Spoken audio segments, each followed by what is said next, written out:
Hey guys, Meg here. So this week's vlog is going to be about something that actually comes up quite a bit, and that is achieving balance in your life, with fitness, with your job, family, etc. And something that I actually don't really like about the fitness industry is there seems to be this tendency to tell people they need to go to some sort of extreme to lose weight or to get a great body, whatever it happens to be.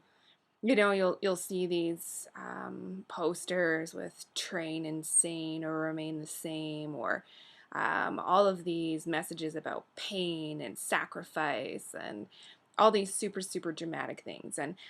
And to be honest with you, I don't really think that that's necessarily the best way to approach fitness. You shouldn't really see it as a punishment or that you need to sacrifice everything in order to reach your goals, because I think that sort of all or nothing lifestyle is really only great for a small handful of people. The most of us have other things in our lives that are frankly more important than fitness, kids, family, careers, all that sort of thing. I mean, your health and fitness is obviously very important, but there is a hierarchy in there. And I think for the most of us, eating and working out should be a pleasurable experience. There's no reason it has to be torturous. And I really don't like the idea that a lot of fitness pages put out there, and that's that you need to, punish yourself in order to get the results that you want to see.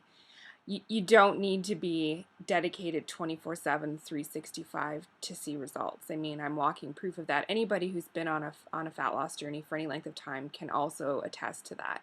And that's that it's about consistency over a really long period of time. So sticking to your program, 5 days out of 7, or even 4 days out of 7, or, you know, even 8 months out of 12 months. You know what I mean? It's about overall progress. It's not about hammering it out 24/7, 365 days a year, and, spending marathon sessions in the gym.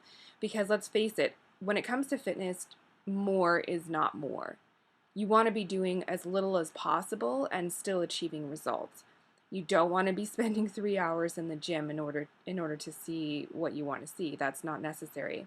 And you also paint yourself into a corner when you do that kind of exercise, and you do everything to an extreme, because when your progress starts to slow down, where do you go from there? If you're already doing 3 hours of workouts with cardio and whatnot, and you're already, eating next to nothing, what happens when your progress starts to slow?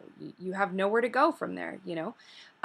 So I think it's really important to keep that in mind, that you really actually want to do as little as possible to see results, so that you can increase that over time if the progress starts to slow. That's really important, and that's an important tool that people need to keep in their back pockets. If you use everything up front, then, well, you don't have any tools left. So it can be a really frustrating journey to be on when you don't have anything to do when you reach a plateau.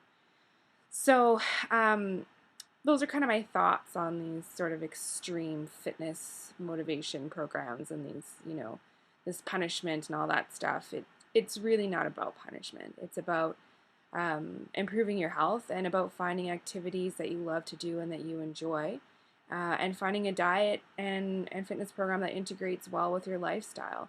It's not about torture, because you're not a bad person and you don't deserve to be tortured. And no amount of strenuous exercise or very low calorie dieting is going to somehow make up for the years of unhealthy habits you had before, because it's not about that. It's not about doing penance for bad habits that you had before. It's just about improving your overall health and well-being.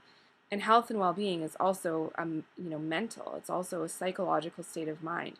And if you're only focusing on the physical and you're neglecting the mental, then you're really not getting the point. And the point is to have a healthy, sound mind and body. So really keep that in mind when you're choosing a program, and strive for balance. You don't need to go to the extreme in order to achieve the results that you want to have. So really keep that in mind when maybe your motivation is starting to slip a little bit. And of course, use the people around you as support as much as possible, and the Rebels Forum and myself as well. and stick with it, you know, and make sure that you at least try to enjoy the process. In the beginning, it can be a bit of a shock to the system, but I promise you that the longer you stick with it, the easier it gets and the more you start to enjoy it. So it'll all be worth it, I promise.